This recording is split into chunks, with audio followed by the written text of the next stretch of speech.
The first online resource I would like to introduce you to is Kahoot. Why Kahoot? It's engaging for students. You can create quizzes, make discussions, or create surveys, and it's also very user-friendly for teachers or anyone that chooses to use it. The goals and purpose are to create an exciting learning environment for adults or students.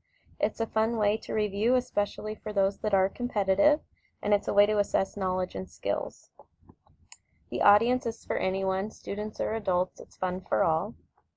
The ISTE standards that relate to Kahoot are T2A, which states the teacher should design or adapt relevant learning experiences that incorporate digital tools and resources to promote student learning and creativity, and T2D, which states the teacher should provide students with multiple and varied formative and summative assessments aligned with content and technology standards, and use resulting data to inform learning and teaching.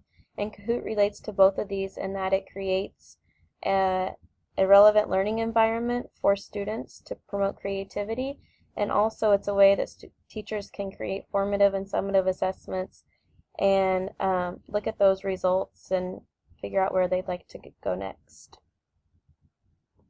So let's get started. You would need to go to the following website, create.kahoot.it. And when you get there, you'll get to this screen, and in the top right corner it'll say Get My Free Account.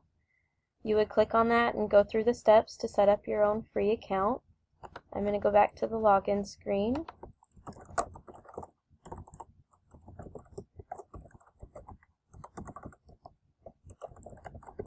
And when I click Sign In, it'll take me to My Kahoots. This is where you're allowed to create the quizzes, discussions, and surveys. Over here it talks about all the Kahoots that I've made. I've made one on getting to know Mrs. Chiller's magnets and adaptations in my own classroom this year. For today's purpose, we're going to create our own quiz. So we click on Quiz. We would give it a name. Let's just do one that's getting to know me. And then you would click Go.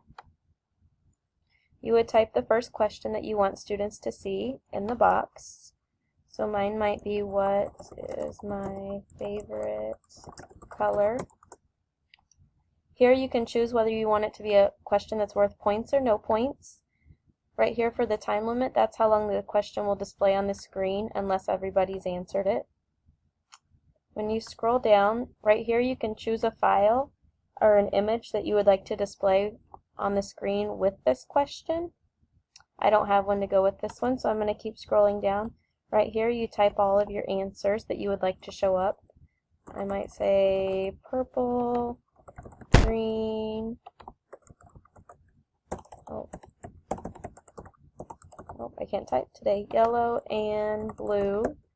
And then underneath those I would click on the one that's correct. So my favorite color is purple, so I would click correct. After I have that selected, down here at the bottom I would click Add Another Question.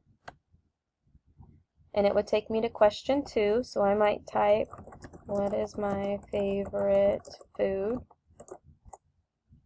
Again, if I don't have a picture or image that I would like for that, I can come down here and type hamburgers, tacos, pizza, or and then I would click on the one that I feel is correct. Pizza. Click Add a Question. We'll do one more.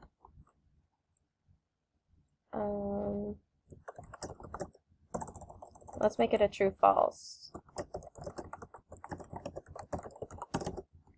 Because you can also select to only have 2 answer choices. The least you can have is 2, the most is 4. So if I just want to choose true or false, I can do that and just leave these 2 blank, and I would select true.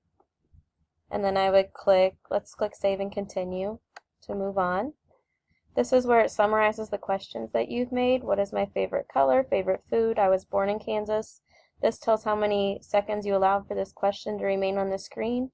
And right here is how many answer choices you had.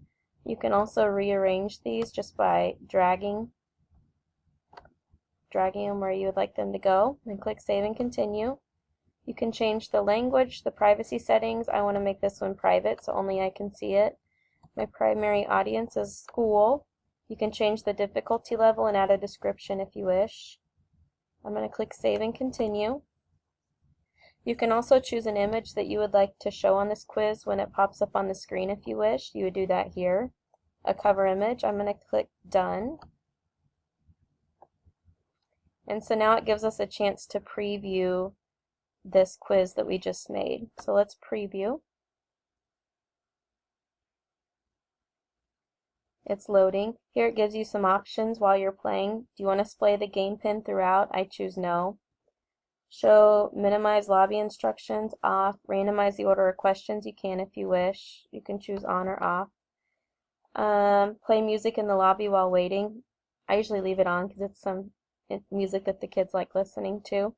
So you would click Launch on your screen and you would display this in front of the classroom so students could see. When you do that, a game pin will pop up.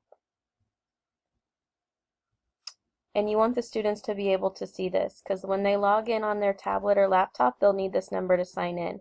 You can also log in from a cell phone. So over here is our example cell phone. This is the screen that will come up when the kids type in kahoot.it and go to that website. And all they do is type in the game pin to match what displays on your screen. So I would type in 761188 and I would click Enter. And then the students also would type in their name. So I might type in Katie and then I would click Join Game. And then Katie's name would pop up on the screen in front so everybody would know that she is a player. And if you have 17 students in your class, you should have 17 players after everybody's logged in. So you would then click on Start Now, and it'll display the first question. Again, this is the screen the students would see over here.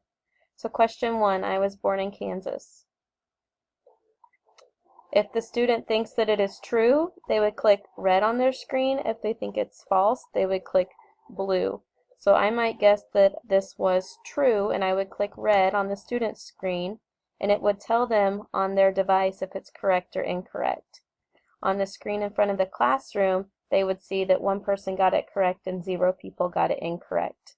If 10 people got it correct, it would show that, and 2 people incorrect, it would show 10 and 2. It would show those numbers. So next, it shows the point screen or the scoreboard. So far Katie has 817 points because she got that question correct.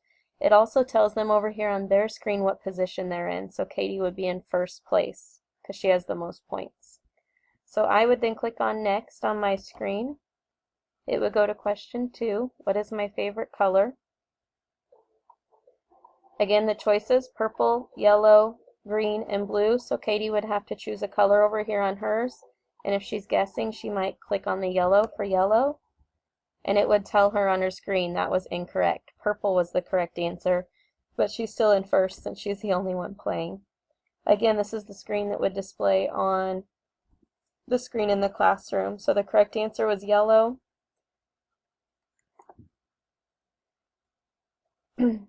Or sorry, purple, and 1 person got that wrong. So next question, final question. What is my favorite food? Again, the choices would pop up on the screen. This is where a picture displays if you showed a picture with this question, and then Katie would choose this choice that she would like to choose. So let's choose pizza. And it tells her she got that correct. So she got some points. She's still in first place with 750 Kahoot points. Click Next, and it would tell you that she now has 1,567 points, and it would also show the other classmates and how many points they have. And with that, the quiz is over since we only created 3 questions. The winner was Katie with 1,567 Kahoot points. How many she got right and wrong. And then you can click on Feedback and Results. And let's go to Final Results. I'm going to close out of this and show you where you can see the results. So now let's go back to View Kahoot page. Well, let's go up here to the top actually and click on Kahoot. And let's go over here. Here's where it shows all the quizzes that you've made. And I can show you how you can look at the results from these. Since this one that we created only had one result, I'll show you one that my class made at the beginning of the year. We did a Getting to Know Mrs. Chiller's Kahoot. I did it with my students, so I would click download those results. And you would be able to open up in an Excel document, and you would be able to see all of your students that played and how many correct answers they had, how many incorrect answers they had, what their final score was, and then what they selected for each question. So this is a good way to use it as an assessment piece within your classroom. And you would be able to break those down by question. So again, Kahoot is a very user-friendly website that you could use in your classroom. My kids absolutely love playing Kahoot. They like the competitive piece of it. They like getting to race against each other. And so far I've used it for unit reviews in science, such as adaptations and magnets. Some of my teaching partners have created other Kahoots that I've logged in and played that they've made. And it's just something that all the students enjoy, so I hope you try it out. Thanks.